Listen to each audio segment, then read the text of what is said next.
अस्सलाम वालेकुम, मेरा नाम अफजल है और मैं आपका केमिस्ट्री का टीचर हूँ।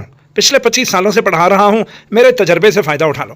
Class 9th chemistry concept overview 10 chapter number 4 stoichiometry textbook page number 57 और 58 पर एक कॉन्सेप्ट मौजूद है, नाम है एवोगाड्रोस नंबर। ले बच्चों, अब मैं book to book line to line explanation करने लगा हूँ, ठीक है। Very very very important long question है ये।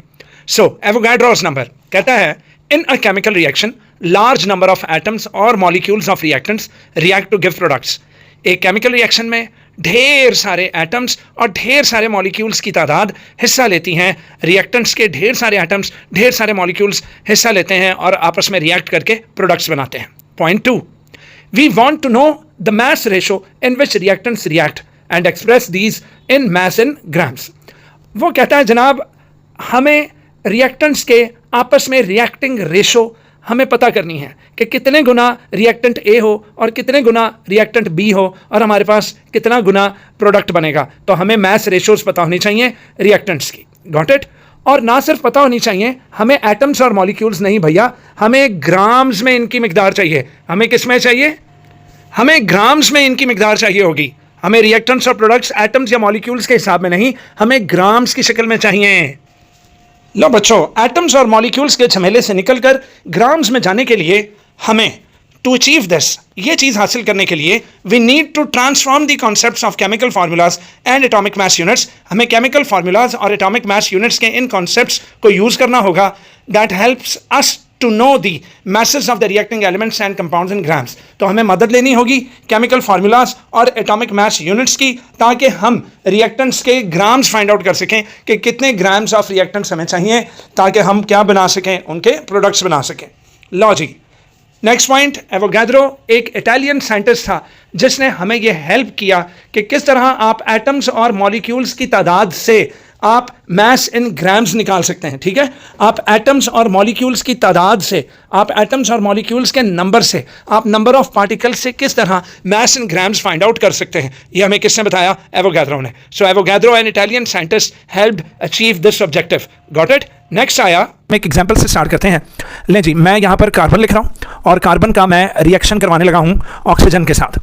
तो ऑक्सीजन के साथ बेटा मैंने ये सबस्क्रिप्ट में 2 लिखा है, और ये जब आपस में मिल रहे हैं तो मैंने बनाई है, ये कंबस्शन का रिएक्शन किया है तो मैंने कार्बन मोनोऑक्साइड बनाई है। क्या बनाई बेटा? Carbon monoxide. अच्छा, जब हम एक इक्वेशन में सिंबल्स लिखते हैं तो अकेला सिंबल जब भी लिखा होगा तो उसको आप यही समझेंगे कि ये एक एटम है, इट इज़ एन एटम। अगर सिंबल के नीचे कोई 2 या 3 कोई इस तरह का नंबर लिखा होगा तो आपने उसको एटम नहीं, आपने उसको मॉलिक्यूल कह देना, ठीक है बच्चों, आपने इसको मॉलिक्यूल कह देना है। तो यहाँ भी 2 अदद एटम्स हैं तो ये भी क्या है? ये है मॉलिक्यूल। डन। अच्छा, अब आपने इक्वेशन की बैलेंसिंग पर ध्यान देना है ना। What is balancing? Balancing is what, कि जितने एटम्स एरो से पहले जो चीज़ें होती हैं उन्हें हम रिएक्टेंट्स कहते हैं, और एरो के बाद जो चीज़ें होती हैं हम उन्हें प्रोडक्ट्स कहते हैं। तो रिएक्टेंट्स कौन है? जो रिएक्ट कर रहे हैं, और प्रोडक्ट्स कौन है? जो नई चीज़ें हमारे पास बनी हैं। सो इस इक्वेशन में, now what is equation? Equation is a short hand way of expressing a chemical reaction. तो बेटा यहाँ पर मैं लिख रहा हूँ कि कार्बन रिएक्ट्स विद ऑक्सीजन। यहाँ जो प्लस का साइन है, it is indicating reacts with. So carbon reacts with oxygen and this arrow represents to produce, ठीक है, ये है टू प्रोड्यूस। तो जब भी आपने इसको पढ़ना है, you will read in this way कि carbon reacts with oxygen to produce carbon monoxide. अच्छा, law of conservation of mass, जो कि हमने स्टोइकियोमेट्री के चैप्टर के जो पहला वाला जो इसका था, फर्स्ट पेज के इंट्रोडक्शन में कहा था कि लॉ ऑफ कंजर्वेशन ऑफ मास का जिक्र आया था। लॉ ऑफ कंजर्वेशन ऑफ मास के मुताबिक बेटा एटम्स या मॉलिक्यूल्स कभी ना तो नए बनते हैं और ना ही डिस्ट्रॉय होते हैं। तो मुझे क्या करना है कि मुझे नंबर ऑफ एटम्स को बराबर रखना है रिएक्टेंट्स और प्रोडक्ट्स में। तो अगर मैं यहाँ देखूँ तो यहाँ पर कार्बन सिंगल है, यहाँ भी सिंगल है, लेकिन इधर ऑक्सीजन 2 है। अब यहाँ मैं नीचे 2 लगा दूंगा तो वो कार्बन डाइऑक्साइड बन जाएगी, लेकिन मुझे बनानी है कार्बन मोनोऑक्साइड। तो जनाब मैं यहाँ पर ऑक्सीजन को सेटिस्फाई करने के लिए मैं यहाँ एक नंबर लगाऊंगा, वो नंबर यहाँ के सबस्क्रिप्ट से मल्टीप्लाई हो जाएगा। जहाँ पर कोई सबस्क्रिप्ट नहीं लिखा होगा, दैट इज 1। तो ये कार्बन हो गया है 2 1s are 2, और ऑक्सीजन भी हो गया है 2 1s are 2, यानी कि ये वाला जो नंबर है ये सबके साथ मल्टीप्लाई होगा, ठीक है बेटा, ये अंदर तमाम चीज़ों के साथ मल्टीप्लाई होगा। तो यहाँ पर अब ऑक्सीजन तो 2 1s are 2 हो गए, ऑक्सीजन सेटिस्फाई हो गया, रिएक्टेंट्स और प्रोडक्ट्स में सेम हो गए, लेकिन अब बेटा कार्बन डिस्टर्ब हो गया। तो कार्बन यहाँ पर 2 अदद है, तो यहाँ पर भी मुझे यहाँ पर 2 लगाना पड़ेगा। अच्छा, अब आप सोच रहे होगे कि मैंने सबस्क्रिप्ट नीचे नंबर क्यों नहीं लगाया? तो बेटा नीचे वो बॉन्डिंग के वक्त लगते हैं, हमें इक्वेशन बैलेंस करते वक्त नीचे नंबर नहीं लगाने। नीचे सिर्फ फार्मूला के अंदर जो भी नंबर आ रहा होगा वो लिखेंगे। तो बैलेंसिंग के लिए हम जो नंबर लगा रहे हैं, जो फार्मूले के या सिंबल के पहले जो आ रहा है, उसे हम कोएफिशिएंट कहेंगे। उसे हम क्या कहेंगे बच्चों? कोएफिशिएंट। अच्छा, कोएफिशिएंट को is also called mole. It is also called mole. तो अब मैं इस इक्वेशन को यूं पढ़ूंगा कि 2 moles of carbon reacts with, यहां कोई कोएफिशिएंट नहीं है ना इधर, तो इसको मैं कहूंगा reacts with 1 mole of oxygen to produce 2 moles of carbon monoxide. उम्मीद करता हूं यहां तक आपको समझ आ गया होगा। लो बेटा, अब अगर मैं यहां देखूं, अब इसको नंबर ऑफ मोल्स को अगर मैं इग्नोर करूं, ठीक है, ये तो मैंने लॉ ऑफ कंजर्वेशन ऑफ मास को सेटिस्फाई किया ना। अगर मैं इसको इग्नोर करके देखूं तो अब यहां पर मुझे लग रहा है कि मुझे लिखना चाहिए कि 1 atom reacts with 1 molecule to produce, इसको इग्नोर करना है, तो it is 1 molecule of carbon monoxide. लें जी, कार्बन का एक एटम रिएक्ट किया है ऑक्सीजन के एक मॉलिक्यूल के साथ, और इन दोनों ने रिएक्ट करके कार्बन मोनोऑक्साइड का एक मॉलिक्यूल बनाया है। कार्बन मोनोऑक्साइड का एक मॉलिक्यूल बनाया है इन दोनों ने रिएक्ट करके। डन। अब मेरा बेटा, अगर मैं इसको यानी अब अगर मैं ये कोएफिशिएंट्स लगा दूं तो मैं कहूंगा जनाब 2 मोल्स लगा देते हैं, चले खैर, यहां पर 2 मोल्स और यहां पर रिएक्ट्स विद होगा। लेकिन ठीक है, नंबर ऑफ एटम्स यार जरा थोड़े ज्यादा कर देते हैं। अगर मैं इसको यूं लिख लूं कि 100 atoms of carbon reacts with 100 molecules किसके? ऑक्सीजन के, टू प्रोड्यूस 100 मॉलिक्यूल्स, ठीक है, of what? Carbon monoxide. Done. अब आप नोटिस कर रहे हो कि मुझे अगर 100 एटम करने हैं तो मुझे इसको मॉलिक्यूल में लिखना है और इसको भी मुझे मॉलिक्यूल में लिखना है। क्लियर है? अब आगे चलते हैं बेटा, मैं और बढ़ाने लगा हूं, मैं और इसको बढ़ा रहा हूं। कैसे भाई? अब मैं ले रहा हूं यानी 1000 atoms of carbon reacts with जी 1000 molecules of oxygen to produce 1000 molecules of carbon monoxide. Clear है? मैं बढ़ाई जा रहा हूं। चलो फिर मुद्दे पे आते हैं। अब मैं एक फाइनल नंबर लिखने लगा हूं, मुझे बहुत ज्यादा तादाद चाहिए, बहुत ज्यादा तादाद, तो मैं ले रहा हूं 6.02 इंटू 10 की पावर 23। हाँ भी क्या होंगे?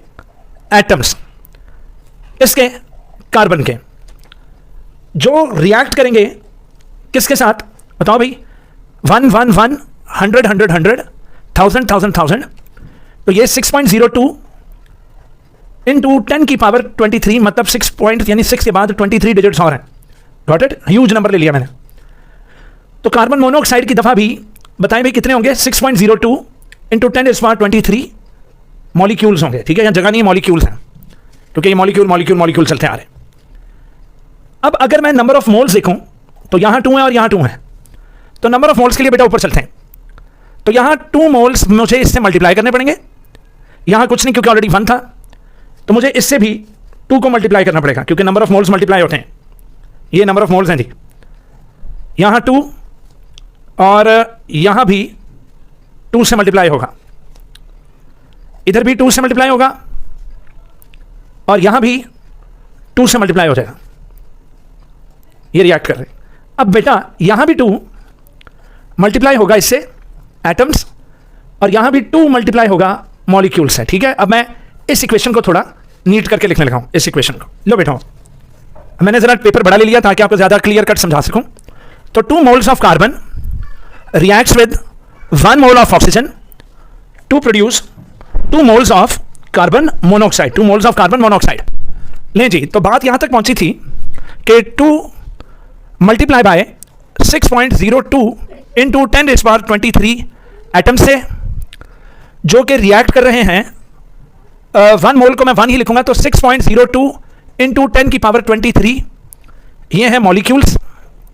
तो ये आपस में रिएक्ट करके बना रहे हैं 2 मल्टीप्लाई बाय 6.02 इंटू 10 की पावर 23 मॉलिक्यूल्स। डन।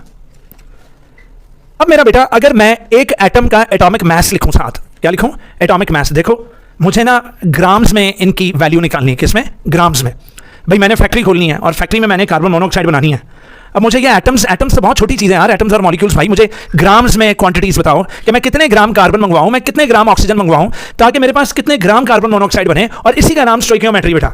स्टोइकियोमेट्री में we calculate the amounts to react, we calculate amounts to react. और बार बार इस चैप्टर में हमने पढ़ा है कि इंडस्ट्रीज स्टोइकियोमेट्री यूज करती है in order to calculate the grammage, in order to calculate the weights, in order to calculate the masses of the reactants. Got it? लो भी सुनो आप, मुझे ग्राम्स में चाहिए यार, तो ग्राम्स में इन्हें कन्वर्ट करने के लिए मुझे नंबर ऑफ मोल लिखना पड़ेगा, साथ मुझे ये एटम्स लिखने पड़ेंगे 6.02 इंटू 10 की पावर 23। अच्छा बेटा ये 2 मोल्स है ना, मैंने 2 को बाहर रखा हुआ है, तो 1 मोल में हमेशा इतने एटम्स होते हैं, तो मैं लिखूंगा 6.02 इंटू 10⁻23 एटम्स हैं जी पर मोल।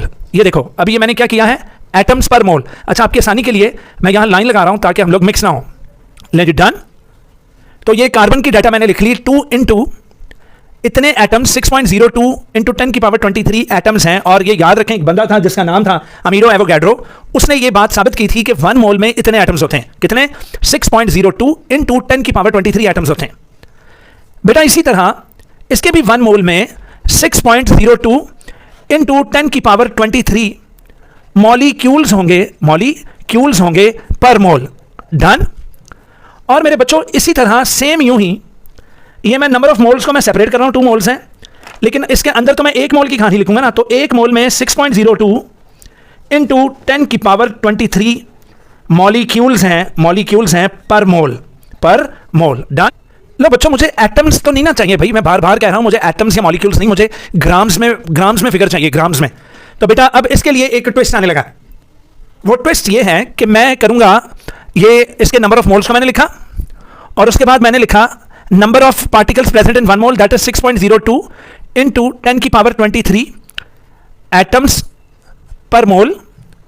और बेटा मैंने इसको मल्टीप्लाई कर दिया है किससे? कार्बन के एटॉमिक मास से। Atomic mass of carbon is 12 AMU। 12, अब ये क्या है भाई 12 AMU? तो जी हाँ 12 मास है, AMU लिखा 12। अच्छा अब ये 12 AMU मास है एक एटम का, तो इसका 12 का यूनिट बनेगा AMU पर 1 एटम, तो ये एक एटम का AMU बन गया। डन। अब इसी तरह अगर मैं इसको देखूं तो इसका आएगा 6.02 इंटू 10 की पावर 23, ये आ जाएगा जनाब मॉलिक्यूल्स पर मोल मल्टीप्लाई बाय ऑक्सीजन। बेटा एक ऑक्सीजन के एटम का 16 है, तो 2 अदद एटम जब आपस में मिलेंगे तो 16 प्लस 16 32 बन जाएगा। ठीक है, एक ऑक्सीजन के एटम का 16 है, तो 16 प्लस 16 तो इज इक्वल टू 32। तो याद रखें ऑक्सीजन के मॉलिक्यूल का जो मॉलिक्यूलर मास है वो होगा 32। क्या होगा? 32। तो this is 32। Now 32 what? AMU पर मॉलिक्यूल, तो एक मॉलिक्यूल का मास 32 है। ले जनाब यहां आ जाए तो यहां भी इसी तरह ही है, 2 लिखेंगे और 6.02 आ जाएगा इंटू 10 की पावर 23 आ जाएगी। और यहां पर मॉलिक्यूल्स 1 मोल में, और यहां पर मैं इसको मल्टीप्लाई करने लगा हूं। कार्बन का बेटा मास 12 होता है, अभी आपके सामने कार्बन का 12 था, तो ऑक्सीजन का होता है 16, तो कार्बन 12 और ऑक्सीजन का 16, 6 + 2 8, और यहां पर ये 28 आ गया, तो यहां मैं लिखने लगा हूं 28 AMU पर मॉलिक्यूल, एक मॉलिक्यूल। चलो अब इसको सिंप्लीफाई करते हैं बेटा। वो सिंप्लीफिकेशन कैसे होगी? सिंप्लीफिकेशन ये होगी कि ये देखो यहां ऊपर एटम है, यहां नीचे एटम है बेटा, तो इसको कट कर दो, एटम से कट ऑफ हो गया। यहां भी मॉलिक्यूल से कट ऑफ हो गया, और यहां भी मॉलिक्यूल से कट ऑफ हो गया। अब अगर मैं इसका यूनिट डिसाइड करूं कि इसका जनाब यूनिट क्या है, तो यूनिट होगा इसका 2 मल्टीप्लाई बाय 6.02 इंटू 10 की पावर 23 मल्टीप्लाई बाय 12। बेटा ऊपर बचा हुआ है AMU और नीचे बच जाएगा मोल, तो इसका यूनिट बन जाएगा AMU पर मोल। डन। इसी तरह अगर मैं यहां देखूं तो यहां बन जाएगा 6.02 इंटू 10 की पावर 23। अच्छा मॉलिक्यूल से कट गया, तो यहां मल्टीप्लाई बाय 32, और फिर आ जाएगा क्या भाई AMU पर मोल। हाँ भाई इसका क्या बनेगा बताओ? 2 multiply by 6.02 into 10⁻23 multiply by 28। Done. और फिर आ जाएगा AMU पर मोल। लो जी यार ये किस खेल में पड़ गया भाई, ग्राम कब आएगा? ग्राम। तो सुनो फिर, अब आज एक रिलेशन याद रखना, वो रिलेशन मैं यहां लिख रहा हूं, मैं रिलेशन यहां लिख रहा हूं, ठीक है। ये मेरे बच्चों ने याद रखना है कि 1 ग्राम में 6.02 इंटू 10 की पावर 23 AMU होते हैं। ओए ये मैं क्या देख रहा हूं, ये भी एवोगाद्रो नंबर है। जी हां, 1 ग्राम में 6.2 इंटू 10 की पावर 23 एटॉमिक मास यूनिट्स हैं। अब बच्चों अगर मैं इसको उठाकर इसके नीचे ले आऊं, यानी कि ये इसको मैं यहां ले आऊं, तो ये बन जाएगा 1 ग्राम, ये बन जाएगा, चले मैं यहां लिख देता हूं, ये बन जाएगा 1 ग्राम ऊपर और नीचे आ जाएगा 6.02 इंटू 10 की पावर 23 AMU। बच्चों ग्राम्स में कन्वर्ट करने के लिए मुझे इन वैल्यूज को इसके साथ, इस रिलेशन के साथ मल्टीप्लाई करना पड़ेगा, इस वाले रिलेशनशिप के साथ मुझे मल्टीप्लाई करना पड़ेगा। यानी 1 ग्राम के नीचे मैं इसको यहां ले आऊंगा तो ये हो जाएगा 1 ग्राम ओवर 6.02 इंटू 10 की पावर 23 AMU। चले आए फिर करते हैं भाई। तो अब ये लंबी चौड़ी इक्वेशन बन जाएगी 2 मल्टीप्लाई बाय 6.02 इंटू 10 की power 23 multiply by 12 AMU over mole. अब मैं इसको लो बेटा, मैंने पेन पकड़ लिया क्योंकि राइटिंग अच्छी नहीं थी आ रही, माफ करना इतनी देर बाद मुझे ख्याल आया। खैर भाई, अब मैं इसको मल्टीप्लाई करूंगा इस वाले रिलेशनशिप के साथ, ठीक है, इस वाले रिलेशनशिप के साथ। तो मैं अब इसको मल्टीप्लाई करने लगा हूं। ये सारा मैं इसलिए कर रहा हूं कि किसी तरीके से वैल्यू ग्राम्स में आ जाए। तो multiply by 1 gram over 6.02 into 10 की पावर 23 AMU। चले यहाँ भी कटिंग करते हैं, AMU ऊपर भी AMU नीचे भी, तो ये कट ऑफ हो गया, AMU ऊपर भी AMU नीचे भी। अरे ये भी चीज कॉमन है, 6.02 इंटू 10 की पावर 23 भी कट ऑफ, 6.02 इंटू 10 की पावर 23 भी कट ऑफ। तो फिर क्या बचा, इस सब में सिर्फ ये चीजें बची हैं। एक 12 बचा है, एक बचा है ग्राम, और डिवाइडेड बाय क्या बचा है, मोल। तो आंसर आ गया 12 ग्राम पर मोल, यानी एक मोल में 12 ग्राम। तो इक्वेशन के बाहर हमने क्या लगवाया हुआ था 2, तो 2 मोल्स में आंसर। अब मैं इसको सॉल्व करूंगा तो ये हो गया 24 ग्राम्स। कितने ग्राम्स, 24 ग्राम्स। डन। अब आइए अब इसको मल्टीप्लाई करते हैं, इसको भी ग्राम्स में करना है। चलो भाई, 6.02 इंटू 10 की पावर 23 मल्टीप्लाई बाय 32 AMU ऊपर डिवाइडेड बाय पर मोल, ये इसका multiply by 1 gram divided by यही वाला भी रिलेशन 6.02 इंटू 10 की पावर 23 AMU से कैंसिल, 6.02 इंटू 10 की पावर 23, 6.02 इंटू 10 की पावर 23 से कैंसिल। अब यहां नंबर ऑफ मोल्स कोई नहीं है, 1 मोल है, तो इसका आंसर सिर्फ और सिर्फ निकलेगा 32 ग्राम्स। तो ये 32 ग्राम्स आ गया कि भाई 24 ग्राम कार्बन ले लो, उसके बाद 32 ग्राम ऑक्सीजन ले लो। चले आए भैया अब यहां करते हैं। चलो जी, 2 सबसे बाहर, 6.02 इंटू 10 की पावर 23 मल्टीप्लाई बाय 28 क्या था भाई, AMU ऊपर पर मोल। डन। इसको अब मैं मल्टीप्लाई करने लगा हूं 1 ग्राम डिवाइडेड बाय 6.02 इंटू 10 की पावर 23 AMU। अब क्या होगा, चलो जी खुद बताओ, AMU से कैंसिल, गॉट इट। और 6.02 इंटू 10 की पावर 23, 6.02 इंटू 10 की पावर 23 से कट ऑफ, कैंसिल। पीछे बच गया ये बाहर वाला 2 मल्टीप्लाई बाय 28 इंटू 1, और आंसर क्या निकला, ग्राम पर मोल। डन। इसका आंसर क्या निकला, लें जी। तो अब अगर मैं इस 2 को 28 से बेटा मैं मल्टीप्लाई कर दूं तो 8 2s are 16। डन। तो 2 2s are 4, 4 + 1 56 ग्राम पर मोल इसका आंसर आ गया। तो अब मुझे यह पता है कि मुझे कार्बन कितनी चाहिए भाई, 24 ग्राम कार्बन ले आए, उसको मैंने रिएक्ट करना है 32 ग्राम्स ऑफ ऑक्सीजन से, और मुझे प्रोड्यूस करना है क्या, 56 grams of carbon monoxide produce होगी। क्या प्रोड्यूस होगी बेटा, कार्बन मोनोऑक्साइड, ठीक है, CO लिखूंगा। अब याद रखें इन तमाम कैलकुलेशंस में एक नंबर बार बार यूज हुआ है और वो है एवोगाद्रो नंबर। ये नंबर 6.02 इंटू 10 की पावर 23 अगर ना हो तो बेटा हम एटम्स या मॉलिक्यूल्स से हम ग्रामेज नहीं निकाल सकते, हम मैस इन ग्राम्स नहीं निकाल सकते। अगर आज स्टोइकियोमेट्री में हम इंडस्ट्रीज में रिएक्टेंट्स और प्रोडक्ट्स के मैस इन ग्राम्स निकाल सकते हैं तो वो सिर्फ और सिर्फ एवोगाड्रोस नंबर की वजह से निकाल सकते हैं। किसकी वजह से निकाल सकते हैं बोलिए, एवोगाड्रोस नंबर की वजह से। तो दोबारा सुन लें, एवोगाड्रोस नंबर ही की मदद से हम स्टोइकियोमेट्री में रिएक्टेंट्स और प्रोडक्ट्स के मैस इन ग्राम्स निकाल सकते हैं।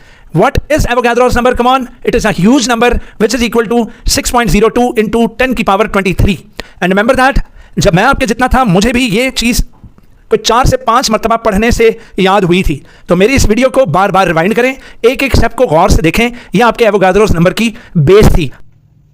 तो मेरे बच्चों, ये जो अभी आपने सारी की सारी कैलकुलेशन देखी, इस कैलकुलेशन में हम इस नतीजे पर पहुंचे कि वो नंबर जो हम 6.022 इंटू 10 की पावर 23 इस्तेमाल कर रहे थे, इसी नंबर को हम एवोगैड्रोस नंबर कहेंगे जो हमें एवोगैड्रो ने दिया था। और यही वो नंबर है जो ब्रिज है जो मॉलिक्यूलर मैसेज और एटॉमिक मैसेज को ग्राम्स में कन्वर्ट करने में मदद देता है। और इस नंबर को हमने इटालियन केमिस्ट अमीडो एवोगैड्रो के नाम पर रखा है। Avogadro's number is the number of units in 1 mole of a substance. Remember that, जिस तरह 1 दर्जन अंडों में 12 अंडे होते हैं, इसी तरह 1 मोल में 6.022 इंटू 10 की पावर 23 पार्टिकल्स होते हैं। अगर चीज़ एटॉमिक है तो उसमें एटम्स होंगे, अगर कोई सब्सटेंस मॉलिक्यूलर है तो उसमें इतने नंबर ऑफ मॉलिक्यूल्स होंगे। समझ रहे हैं? तो 1 mole of a substance always contains Avogadro's number of particles. तो remember that Avogadro's number is the number of units in 1 mole of a substance and this number is represented by, और इस number को बेटा हम Na की शक्ल में represent करते हैं। ठीक है, तो Avogadro number has immense significance in chemistry. इसके साथ ही अफजल को इजाजत दीजिए, इंशाल्लाह मोल एंड मोल के कॉन्सेप्ट के साथ हाजिर होऊंगा अपने अगले लेक्चर में। तब तक के लिए इजाजत दीजिए, अल्लाह हाफिज।